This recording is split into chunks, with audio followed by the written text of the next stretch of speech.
Toy Story 5 is the next installment of this beloved franchise, and we have to ask the day-old question anytime a new Toy Story movie comes out, and that, of course, is did this ruin the franchise? And with Toy Story 5, I think no. I think this is as good as the previous Toy Story movies, if not better than some of them. Let me start off with the positives. I like the new characters they introduced. They're not as good as the previous Toy Story characters introduced, but they're still fun characters. And this movie's very emotional. I actually did cry watching the movie. The old characters are great, and this movie's about Jessie. She is the main character this time, and I think she was great in this movie. The animation's also pretty good too. I also like how this movie didn't make technology a villain, but they showed how it came with place interacting with friends. I did end up liking the Buzz Lightyear subplot with the multiple Buzz Lightyears, but now let's get on to the parts that some people won't like. They did end up sidelining some of the old side characters and even Woody, which I don't mind. Woody's been the main character for the previous 4 movies alongside Buzz. If they get sidelined for one movie, I guess it's fine. But characters like Potato Head, Rex, and Slinky barely were in it. I know some people hate Bonnie, and like, dang, but this movie does a better job of getting you to care about her, even if she is no Andy. If I'm being honest, I actually think this is better than Toy Story 4. Toy Story 4 was good, but it brings me back to the days of Toy Story 2 and Toy Story 3,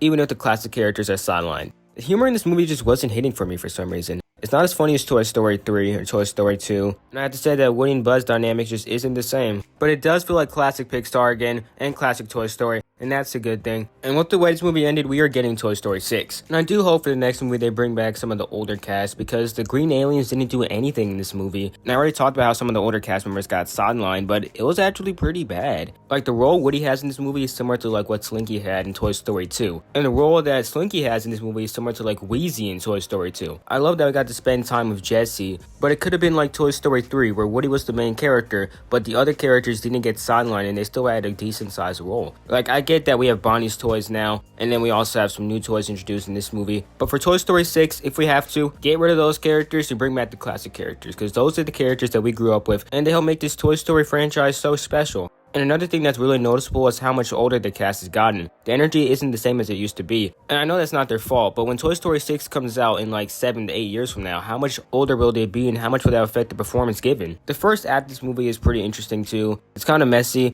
because it tries to set up so many storylines. If I'm being honest, that defective Buzz Lightyear storyline was kind of unnecessary, or it could have just been much shorter, but I still think this is a goated franchise. The first movie is classic, the second movie is a great sequel, Toy Story 3 is my favorite one, Toy Story 4 is the weakest, but it's still good, and I think because they made this one so bold, it feels classic but fresh at the same time, and that's why I probably end up liking this movie so much. I could easily see how someone might not like as much as Toy Story 4 though, but I definitely recommend it to Toy Story fans. It's definitely a fun watch. If I was to give it a percentage, I'll probably say like an 87 out of 100, or maybe like a 90. It's still really good, but I can see how some people might think it's just okay, or it's not as good as the previous ones. But at the end of the day, it's another Toy Story movie, and I cannot wait to see what happens in Toy Story 6 whenever it does come out 8 to 10 years from now. But I really hope it doesn't ruin the franchise, because this is a franchise that we've all grown up with, and it deserves a proper ending. Let me know what you thought of Toy Story 5 in the comments down below. Have a great day, and see you guys next time.